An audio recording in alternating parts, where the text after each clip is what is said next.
All right, now we're back on the 930 Turbo. If some of you haven't been watching, I've got a 1986 930 Turbo that it was not running, so I pulled the engine out. The engine is here, and now what we've got to do is we've got to pull the flywheel off. So now I'm starting to remove the flywheel. We've got a couple of these bolts out. I had some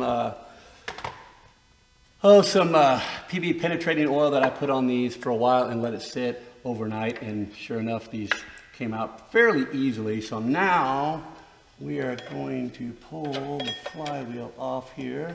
And I'm really interested, as I interrupt myself here, I'm really interested to see, the rear main seal right here.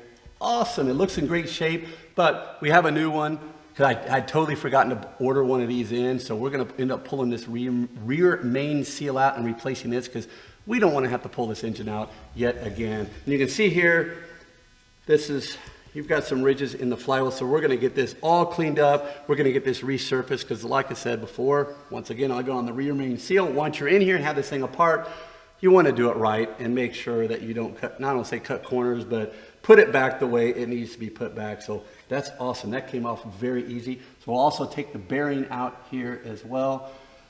But what I need to do real quick is I need to put in the shocks in the 930. So now that this is done, we will get this, because I can do this later on, but I want to get the shocks mounted in. So let's go do the shocks. So what I've done here, I've gone ahead and loosened this up, but I've also taken my transmission mount in here, because I don't want this whole swing arm to just drop down, especially when I unbolt theirs, because lifting this back up to line this up, that will, and I'm here by myself, so that will really stink trying to do that. So we got tension on this now, so we're gonna go ahead and unbolt this, get that undone.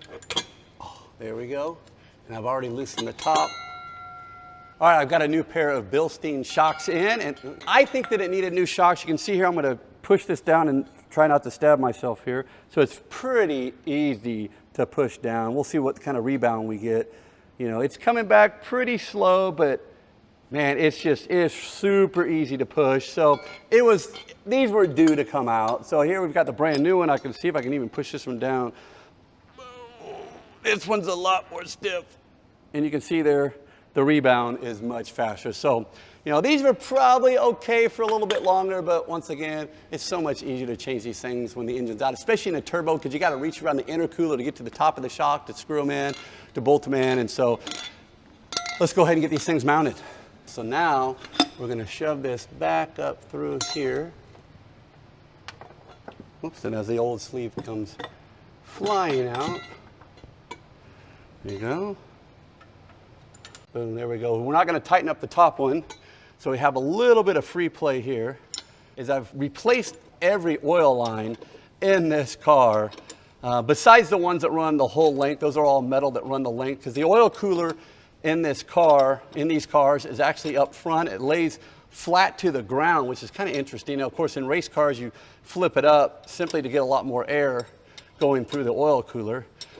Because I've said this before, and everybody that works on Porsches or 911s, these are air-cooled cars, but in reality, they're also really, oil-cooled.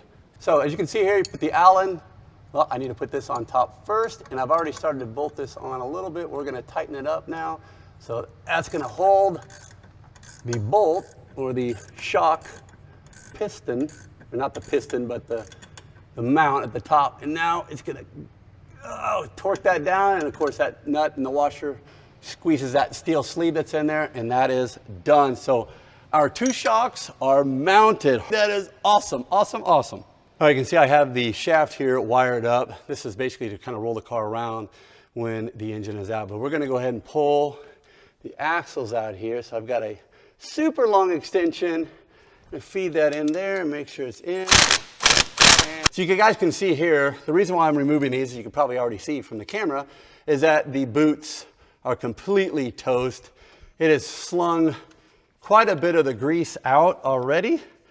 And so we were going to take these out, repack them, but the oil tank, I had to clean up the oil tank. I put all new oil lines in here. You can see here.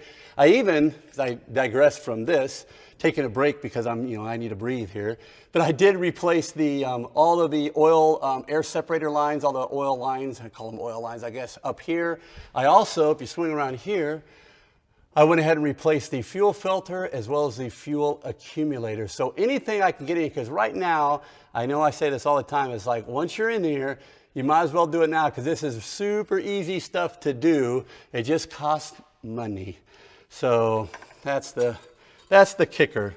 So what we've got to do now, we need to rotate this around. And you know what? I can drop this now.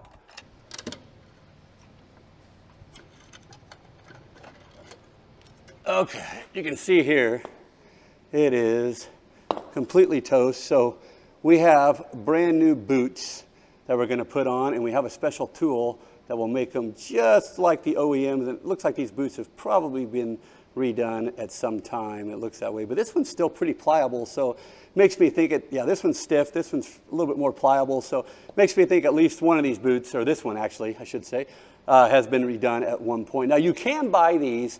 They're about $260 each, completely ready to go, redone.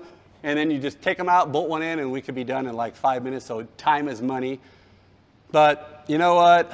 Man, I just can't see rebuilding, throwing these things away. So we're going to replace the boot, repack it, because I'm kind of cheap when it comes to this. And, I've done this a couple times, and I know how to do it, and I'm pretty fast at it. So, and it will save a lot of money, because a boot is about $20, $25 for a Porsche OEM boot, where I can have this done pretty quick. So we're going to get this over to the bench. We're going to get the other one out too as well, because I'm replacing all the boots, just not this one. So we're going to get the other one out, put it over to the bench, but instead, as my glasses fall down, one thing we're going to do, we're going to pause on this because we're going to get really dirty. We're going to replace the hot air, I call them hot air tubes, but heater tubes, I guess you'd say, the flexible ones that actually go through the engine, because many of you guys probably already know, but the neat thing about, and I'm going to shift actually over here to the engine, one of the cool things that I didn't know a long time ago, I can't remember when I learned this, I've been a teenager, but I found it fascinating that Porsche 911s, unlike a regular car, obviously they don't have any coolant in them other than oil, but they actually get the heat. That's the way how you get to have a heater in an air-cooled 911 is it runs all the air over the pipes, or they're not really headers, they're just exhaust manifolds. So it runs the air over the exhaust manifolds. They're actually these boxes underneath the Porsche. I don't know if you've ever looked at the bottom of a Porsche and see these kind of strange, kind of kidney-shaped boxes under. Well, that's actually to hold air in there. So what it does is your fan pulls the air through around the headers of the exhaust manifolds and actually up through these tubes right here. But basically, the air comes through here, gets sucked out of here, and into these flexible tubes that we're going to replace. I'm just fascinated with the engineering. Granted, they had, oh my gosh, how many, 50 years or longer than that to kind of perfect the flat 6 air-cooled engine, or even the flat 4. But it's just, the engineering in these is just an absolute marvel of engineering. I just love little things like that. Very basic, and many of you guys probably already knew that, but it's pretty interesting. The air goes through, around the exhaust, boom, and out, and into the cockpit. Now, as I think about that, I don't know if this ever happened, but if you had an exhaust leak on like a manifold, you may be sucking, exhaust right into the cavity of your car. That just kind of dawned on me. That would not be good. It's a risk you're willing to take, right?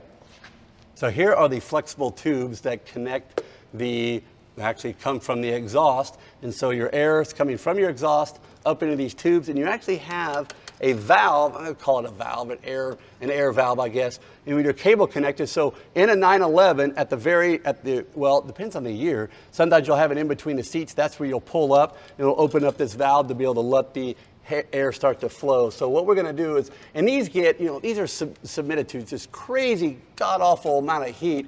And so these start to go, even though these are not in that bad a shape. They're actually pretty darn good shape. This is a pretty cheap, inexpensive. I think 2 of these was like, $40. So, and the thing is, the reason why I will replace them, even though they don't have any holes in them, we're going to end up taking this car on some pretty cool trips, especially up north.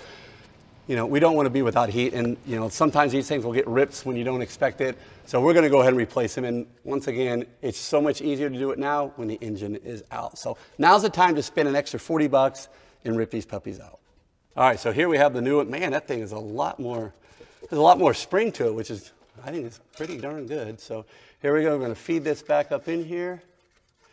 And one of the things too that I will mention, a little detail, so whenever you have a spiral tube like this, you want to make sure that when you're putting it on something, you're rotating it so it almost kind of like screws on to whatever you're putting on. Instead of sitting there jamming it, because what will happen is the wire right here will come out, and man, you don't want to get stuck by one of those. It is not fun. So we're going to feed this up through and rotate it through this part here. Here we go, and once again, we're going to rotate it as we put it in.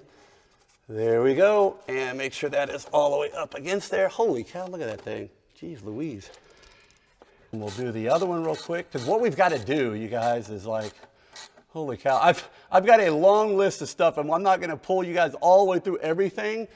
We got a long list of stuff we've got to do on this car today, because I've taken the day off. I do actually have a regular job. You know, well, I say 9 to 5 or 8 to 5, but actually it's usually like 8 to like 6 or 7 o'clock at night, and then I come in here and I'm able to do this type of stuff. So, but what we've got to do is we've got to go and pull the ring gear off of the clutch, because we do have the new clutch for this car, so we need to pull that off. So we've got to go heat that up and rip that thing off. So, okay, so here we have our new clutch here, and what we have to do is, I did not buy a new ring gear. Sometimes you can, but ring gears are, man, I want to say it was probably $500-600, so it's just not worth it. So, and this one has, all the teeth are on it, so I've pulled many of them out, and sometimes they'll have missing teeth, but then you're forced to buy a new ring gear. But we've got to pull this ring gear off, and this one, what we're going to try first is we might get lucky. I highly doubt it. We might get lucky and be able to tap this thing off this way, and I use wood under this. Oh, it's feeling, well, I don't know if that's the wood. Oh, yes. Oh my gosh. That was, you guys don't, maybe some of you do, but that was stinking amazing, because, you know, I thought I was going to have to revert to this, and I did not. And that, not that, you know, that's a pain to heat up, but you know how it is, just having to heat something up. Holy smokes, that made my day right there, you guys. Instead of trying to eyeball this and line them up, we're actually going to put some bolts through here.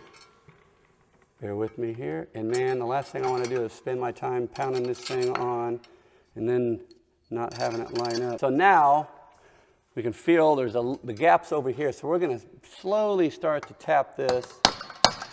Boom. Kind of work our way all the way around. Oh yeah, feels nice and even. Let's take a look here what we've got. Holy cow. Guys, today's just one of those days.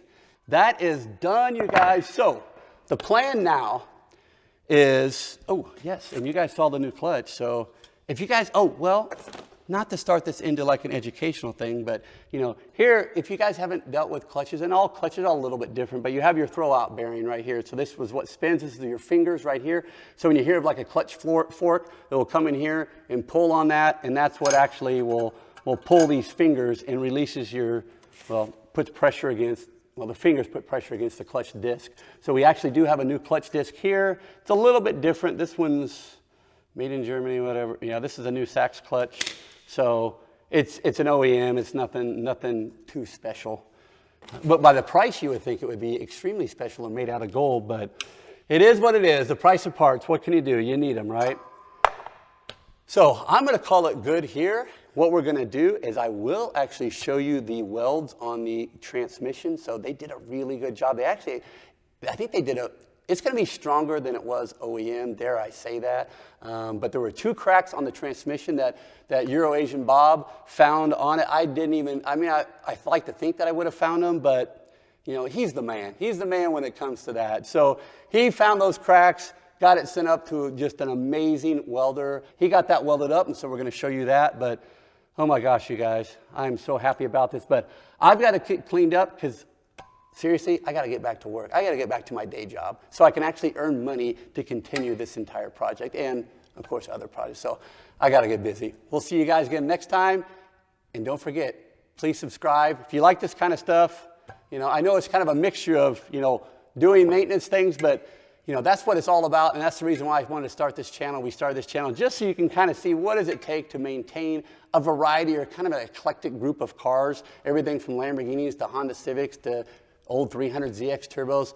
That's what we're going to do on this channel, and we're going to get back to driving, but man, I am so focused. It doesn't seem like it, but I am focused on this 930 turbo. I got to get this thing done. It is, all my cars are like kids. I love them all, but I really got to drive this thing. So once again, you guys, thanks a lot. Take care.